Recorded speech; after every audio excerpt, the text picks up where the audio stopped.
c'est Viridiana. Je suis très contente de vous retrouver aujourd'hui pour une nouvelle vidéo. Sur cette chaîne, on parle surtout couture et donc aujourd'hui, on ne va pas déroger à la règle, je vais vous parler couture. Vous pouvez me retrouver sur Instagram avec le pseudo Viri en Play of Life et je suis aussi coach couture pour Urban Fairy. Je réponds à vos commentaires sous les formations et je suis aussi présente pour du coaching en visio. Quand on va sur le site Mon Coach Couture, vous aurez le lien dans la description. Aujourd'hui donc, je vais vous parler d'un défi de l'année 2024 que je réalise, c'est-à-dire me coudre un t-shirt Arsène dans des chutes de jersey de viscose que l'on m'a donné et en utilisant un morceau de coupon que j'ai déjà en stock. J'ai fait une vidéo la semaine dernière sur l'ourlet du bas du t-shirt Arsène de chez Machine et je vous remets aussi dans la description le lien pour télécharger le patron puisqu'on ne le trouve plus sur internet. C'était un patron gratuit mais comme la marque n'existe plus, on ne le trouve plus. Donc je vous le mets dans la description. Avant de commencer, avant de rentrer dans le vif du sujet, bien sûr je fais des gros bisous à ma grand-mère. Bisous mamé. Bon bah le t-shirt Arsène, suite et fin. C'est parti.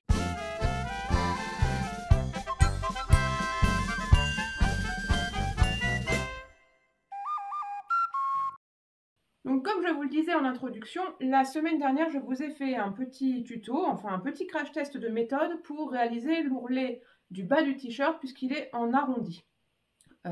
Cette fois-ci, je vais vous parler de la bande d'encolure.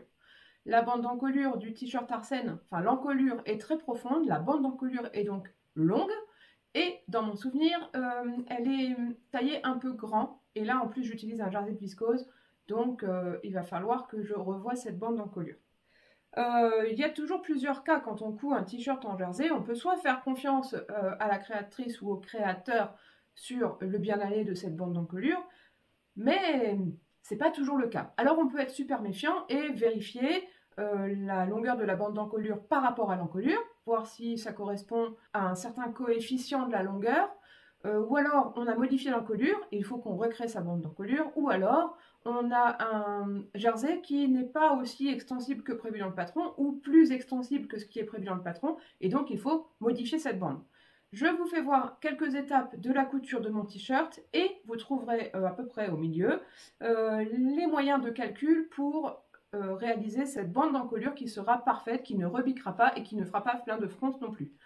Voilà, je vous laisse avec les vidéos et on se retrouve à la fin, après mes rushs. Bon voilà, je voudrais commencer mon t-shirt Arsène dans les chutes de mes jerseys, là, comme j'avais dit dans ma vidéo d'objectif de 2024.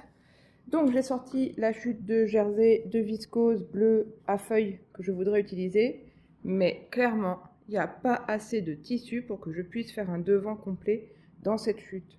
Je suis un petit peu déçue parce que j'aurais bien aimé avoir ce t-shirt avec un devant feuillu, mais malheureusement si je veux utiliser cette chute ce sera uniquement pour les manches et avec le petit bout qui reste là je peux faire la bande d'encolure.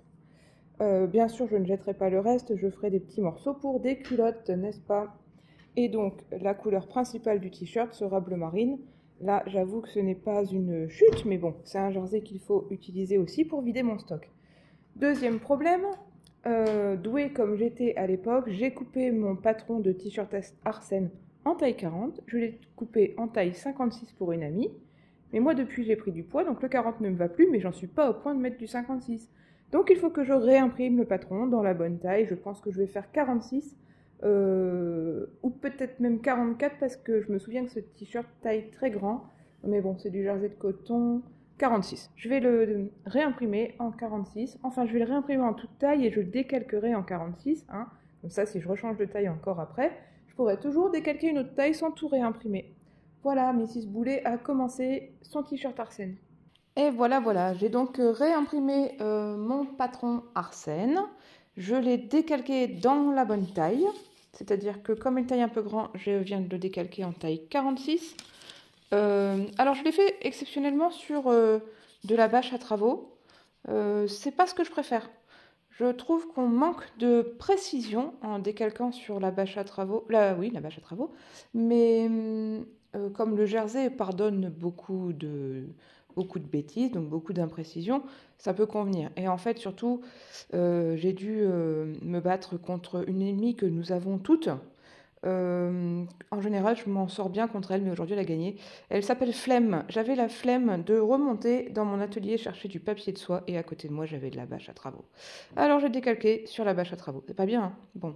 En même temps, il y en a qui le font au quotidien, de travailler sur de la bâche et qui arrivent à nous faire de très très beaux vêtements. Donc, c'est faisable. J'ai quand même pris le temps de bien décalquer, de bien découper pour que ce soit le plus propre possible. J'ai tracé avec une règle, hein, l'air de rien, même si ça ne soit pas trop, j'ai tracé avec une règle. Donc ça devrait aller. Décalqué en taille 46. Voilà, j'ai ma manche, j'ai mon dos et j'ai mon devant. Le devant, je voudrais le couper dans cette chute de jersey de viscose bleu marine à petites feuilles. Seulement, comme vous voyez, ma chute, on est d'accord, hein, ça fait partie de mes défis 2024 d'utiliser mes chutes. Donc c'est une chute, il n'y a vraiment pas grand chose. Là-haut, il y a une petite bande, qui n'est pas dans le bon sens d'ailleurs. Voilà. Il en manque un bout. Mince. Eh bien, c'est là que je vais mettre en application les conseils d'Elsa dans sa vidéo de la semaine dernière. Ici, j'ai une autre petite chute, tout en longueur. Donc avec la lisière, là. Donc c'est le même sens de plus grande extensibilité. Je vais l'assembler à la lisière qu'il y a ici. Comme ça, je vais gagner une bande là un peu plus large. Je pourrai décaler mon tissu et avoir une pièce devant entièrement dans cette chute de jersey de viscose bleu marine. On la voit presque noire là à l'écran, mais je vous jure, c'est bleu marine. Et ensuite, dans ce morceau ici, j'ai assez pour faire une manche et je pense que j'aurai assez pour faire ma bande d'encolure. Et donc, dans mon jersey bleu uni, je couperai le dos et la deuxième manche. Voilà. Bon ben c'est parti, hein. Première étape, assembler cette toute petite chute sur le bord là-bas pour gagner un tout petit peu en largeur. Je fais bien attention à respecter le sens de la plus grande élasticité pour les deux tissus pour qu'ils correspondent. C'était assez facile dans mon cas puisque de ce côté-là j'avais encore les deux lisières. Hop, j'ai enlevé donc les deux lisières et j'assemble de ce côté-là. Comme ça j'ai bien le même sens d'extensibilité et j'ai aussi fait attention à ce que mes feuilles soient bien dans le même sens. Et là, je vais passer à la surjeteuse pour assembler ces deux tissus.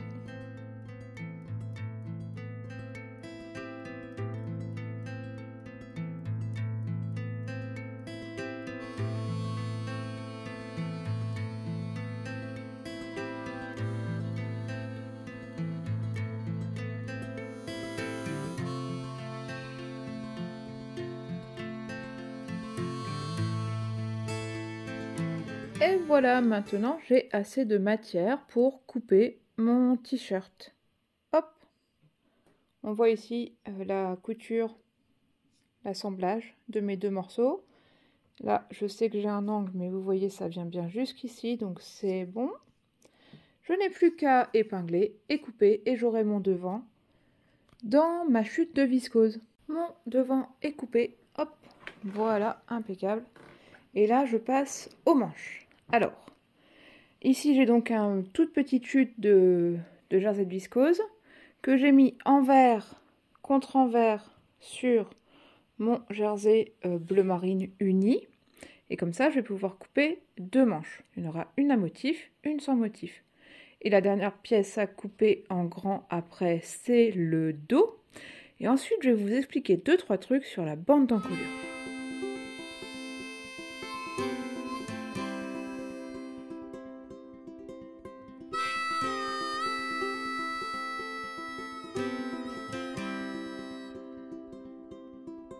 Et voilà, là j'ai assemblé mon devant et mon dos par les épaules. On en arrive donc à la bande d'encolure. Pour la bande d'encolure de mon t-shirt, je voudrais la faire dans le tissu de viscose, enfin dans la maille viscose, qui est très très extensible, plus que mon jersey de coton bleu pour le dos. Et je sais d'expérience que la bande d'encolure du t-shirt Arsène est un petit peu grande. Du coup, je vais la retracer moi-même. Pour cela, je vais avoir besoin de ma demi-encolure devant et de ma demi-encolure dos sans les manches de couture. Donc, je vais essayer de les retracer vite fait et de les mesurer. Sur le t-shirt Arsène, les marges de couture sont comprises et elles font 1 cm.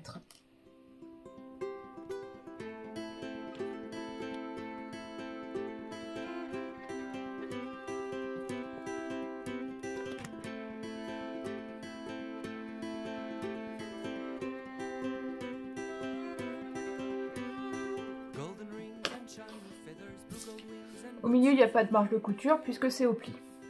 Pareil pour le dos. Many endless nights along the red light burn. Here they all smile the same way. Maintenant que les marges de couture sont tracées, je vais donc mesurer la longueur de mon mes demi devant, demi dos, donc de ma demi-encolure. Pour ça, je prends un mètre ruban que je vais tenir comme ça perpendiculaire à la table pour avoir la vraie bonne longueur. Ici, j'ai 26,1. Demi devant, 26,1.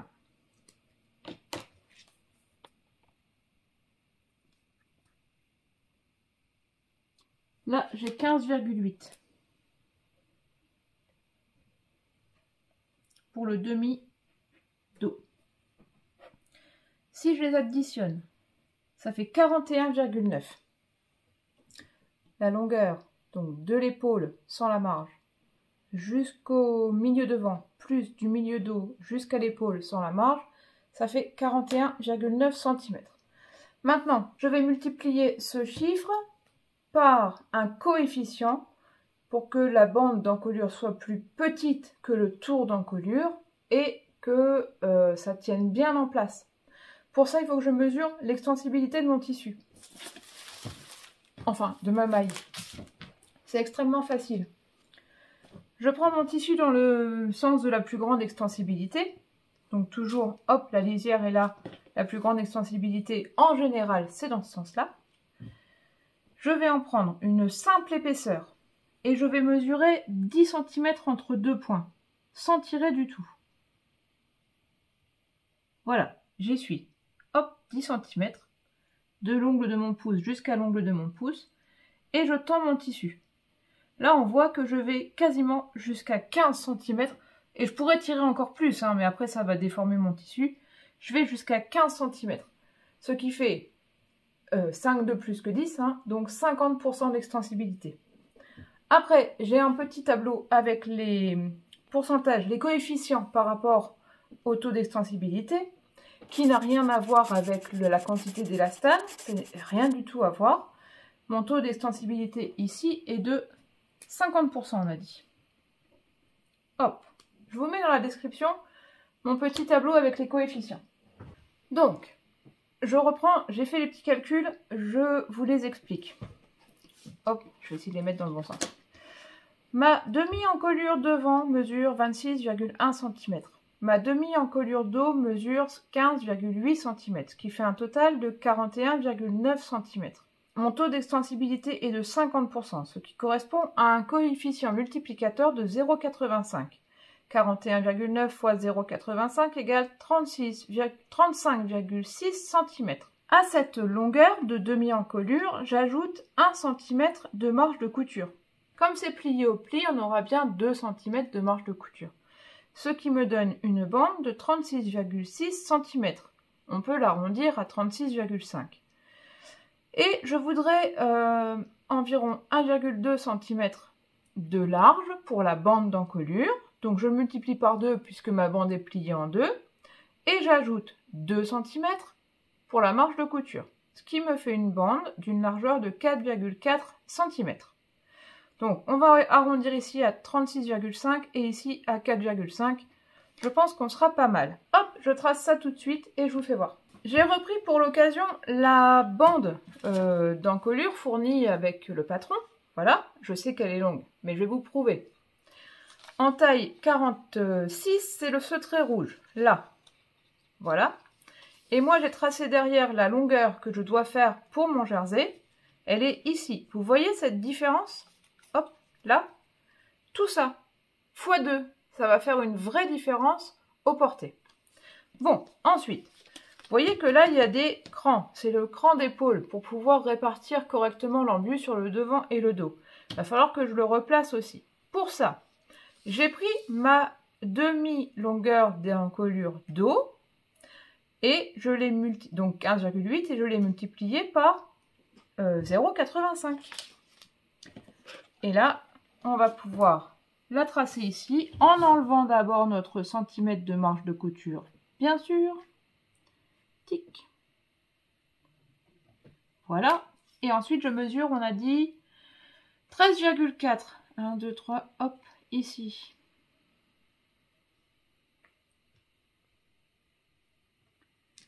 Là, j'ai mon cran de montage, mon cran d'épaule. Voilà. Maintenant, j'ai une très jolie bande d'encolure. Ma bande d'encolure est coupée, mais j'ai quand même 2-3 choses à marquer dessus pour m'aider dans le montage. Déjà, je vais faire l'encoche pour le cran d'épaule, la couture d'épaule. Toute petite marge, hein, 2 mm. Je peux aussi marquer bien sûr le milieu, puisque j'aurai le milieu de mon devant sur le vêtement. Mais il faut bien reconnaître que cette bande d'encolure, elle est longue. C'est une grande encolure, profonde. Et donc, pour m'aider encore un peu plus, je vais essayer de noter, hop, le milieu du devant, comme ça. Donc, je prends, enfin, pas le milieu, mais le quart du devant.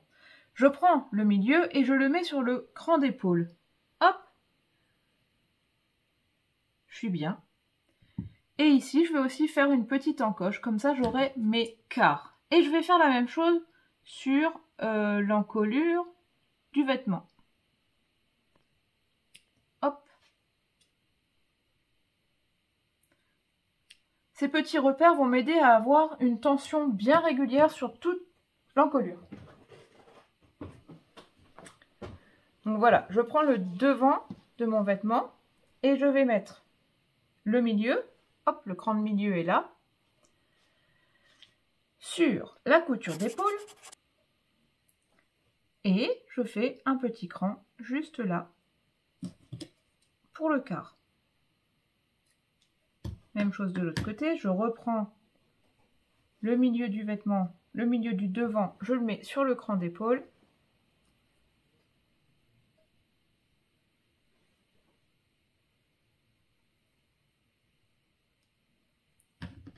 Et je fais une toute petite encoche.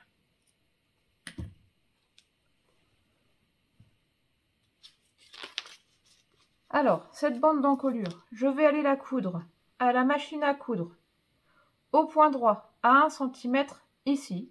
Ce sera mon milieu dos. Et ensuite, je vais épingler mes points cardinaux. Donc, les repères d'épaule, les repères de quart et le repère du milieu. Voilà, j'ai mis des pinces en faisant correspondre tous les repères qu'on avait tracés. Et maintenant, je vais passer à la surjeteuse et je vais tendre la bande d'encolure pour qu'elle fasse la même longueur que le vêtement.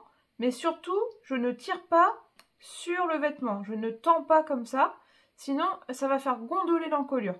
Donc, je vais tendre la bande d'encolure pour qu'elle fasse la même longueur que l'encolure, mais je ne tire pas sur l'encolure. Et je vais faire ça étape par étape. Hop, là c'est pareil, il y a de l'embu. Je tire un peu sur la bande d'encolure. Hop, et bien sûr, je m'arrangerai pour que ce soit bien en bord à bord. À la surjeteuse, la position du couteau est à 7,5 mm au maximum. On sait que j'ai 1 cm de marge. Je vais donc en recouper 2 mm à 2 mm et demi pour avoir la bonne marge de couture. Voilà. En couper avec le couteau de la surjeteuse. C'est parti.